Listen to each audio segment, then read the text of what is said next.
Marisa is an attorney specializing in the area of immigration. In 2010, she received the National Legal... Oh, I got more for you. Take your time. You got a lot of awards here, lady. In 2010, she received the National Legal Aid and Defenders Association Beacon of Justice Award.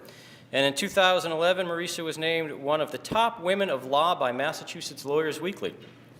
She served as chair on the Massachusetts Bar Association's Immigration Section Council from 2008 to 2011. She also served as chair of the New England chapter of the American Immigration Lawyers Association and as liaison to a federal government agency and as director on the American Immigration Lawyers Association National Board of Governors. As part of the Women's Bar Association Legislative Policy Committee and the Massachusetts chapter of the National Organization for Women, she has worked on a range of legislation, from insurance discrimination to contraceptive coverage. She has also previously served as the Vice President of Legislative Policy for the Massachusetts chapter of the National Organization for Women, as well as the Violence Against Women Task Force Chair. Now you may come up. Marisa DeFranco.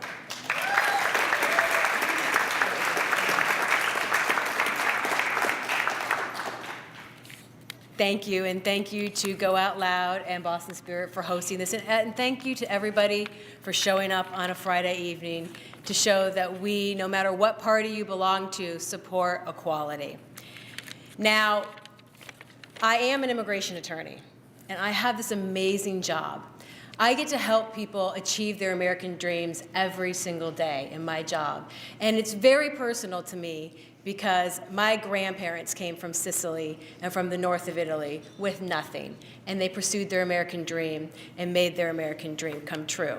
But in my work as an immigration attorney, and I also represent children in foster care, I have been on the front lines for almost the past 2 decades, representing people's civil rights, and especially representing the LGBT community on the front lines when things are not fair. And there are 2 things that I want, actually. Well, there's one thing I want.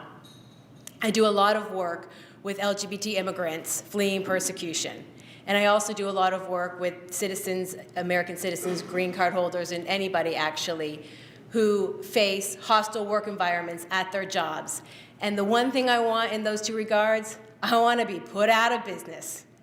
I want to see an end to discrimination, and that has been my life's work, standing up for people without a voice and without a choice.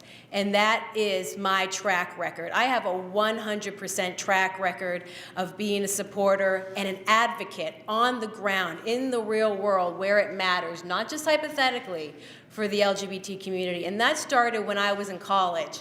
And that was kind of in the dark ages to some people in this room here. I went to college in 1988, right? And LGBT rights, the acronym didn't even exist at that time.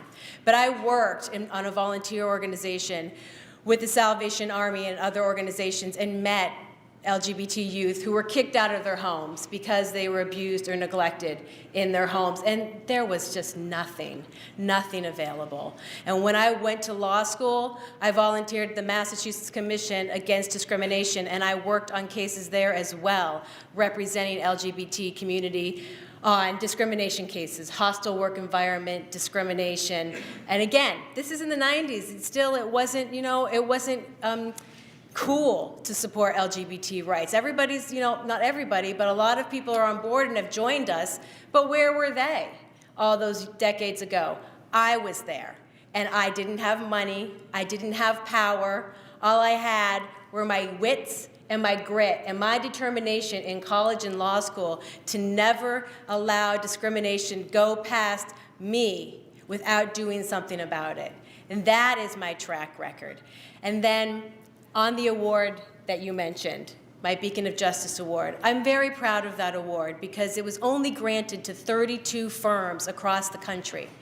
But even more special is that I was only one of 2 solo practitioners who won that award. All the rest were big firms.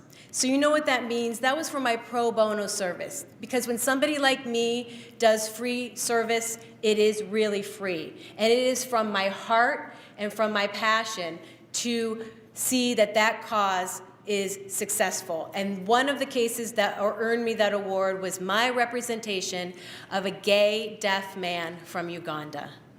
Talk about hostility. It was incredibly awful, from the state level to the federal level to the nonprofit agency, places that are supposed to comply with equal rights and with disability rights, and they would have none of it.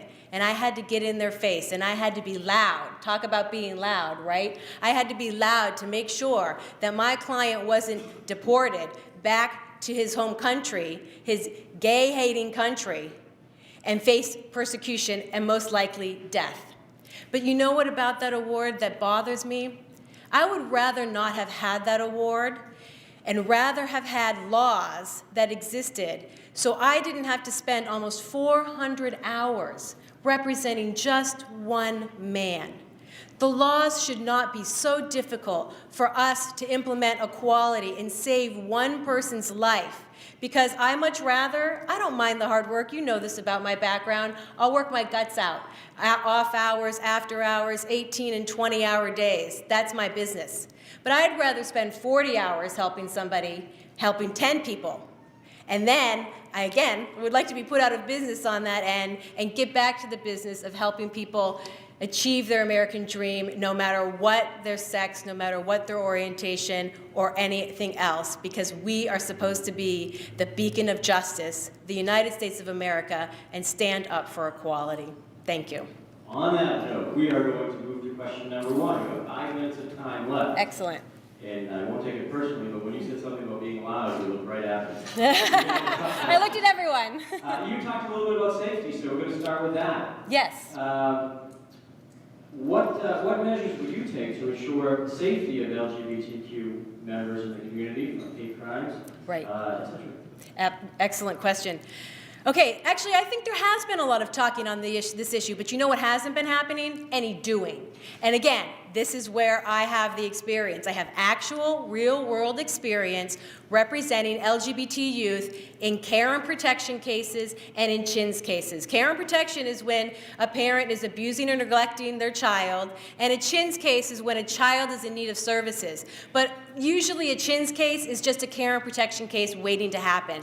And I've been doing these cases since 1999. I've been sitting next to the hospital beds of the LGBT youth when they've been kicked out of their home and holding their hand after hours in the wee hours of the night when everybody else who's done the talking has gone home. And the things that we need to do is funding. Let's be real clear about that, okay? Because I said the dark ages, 1988 was the dark ages, but we're still, unfortunately, in the dark ages when it comes to housing and shelter for kids in foster care in general, but especially for LGBT youth, even in Massachusetts. And I'm getting real tired of having to have the same conversation and making the same phone calls to make sure a kid is not going to be on the streets, because we are supposed to be Massachusetts. Where is the funding for this population? So that is the very first thing that I would look at. Thank you. And just to give you a little bit of heads up, we have 2 questions left, 3.5 minutes. I can do it. You're right. Hey, I'm not questioning.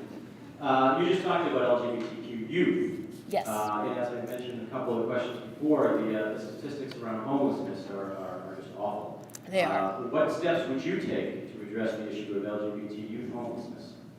Okay. Well, that was. The other one was safety. I'm sorry. Okay, so that's safety. And that ties, I think I kind of left out hate crimes. So on hate crimes issue, we have something called the Department of Justice. Let's see the Department of Justice start prosecuting hate crimes and making sure that the penalties are not just, a small penalty where somebody goes to jail for a few months. Let's see some really hardcore prosecution of persecutors. And for homelessness for LGBT youth, goes back to what I was just saying, is funding and advocacy, and making sure that the youth has a representative in their corner, not just the Department of Children and Families, because in Massachusetts, they get their own attorney. And so we want to have them having representation, because that is the only way that they will be able to achieve safety. 2 minutes left for the last question, and I will ask a question that I've asked all the other candidates, and that has to do with marriage equality in states and parts of the country where it is not currently recognized, and even with regard to places where it is recognized, talking about some of the benefits that go along with marriage equality, such as Social Security, power of attorney, and health care, and what kinds of steps you would take to ensure those rights?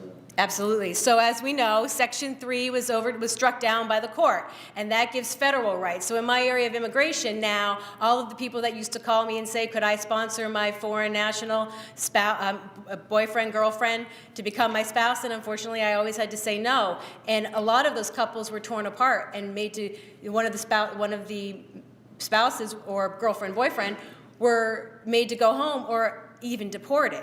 And now, of course, the government is finally getting with it, and we're allowed to bring them back and reunite. But that's not always going to happen because once somebody's left the country, it's tough. So those federal rights and Social Security, everything comes along with Section 3. But things like power of attorney, those are states' issues. And Section 2 is a barrier to that, which is clearly unconstitutional under Article 4, Section 1 of the Constitution. Full faith and credit. Says it right there. It's a very clear document that all acts and decisions of one state shall be given the full faith and credit of the other state. And that needs to happen, you know, as fast as possible, and we need to attack that section to make sure that marriages across the land are recognized equally. And I take this personally because my marriage, actually I am in an interracial marriage, and not so long ago that marriage was viewed as unlawful and illegal and unwanted. So there is no more passionate advocate and no one with the better experience on the ground to make sure that we pass federal laws. And I'm going to sneak in the discrimination in the workplace. Title VII, all you need to do is change 2 words.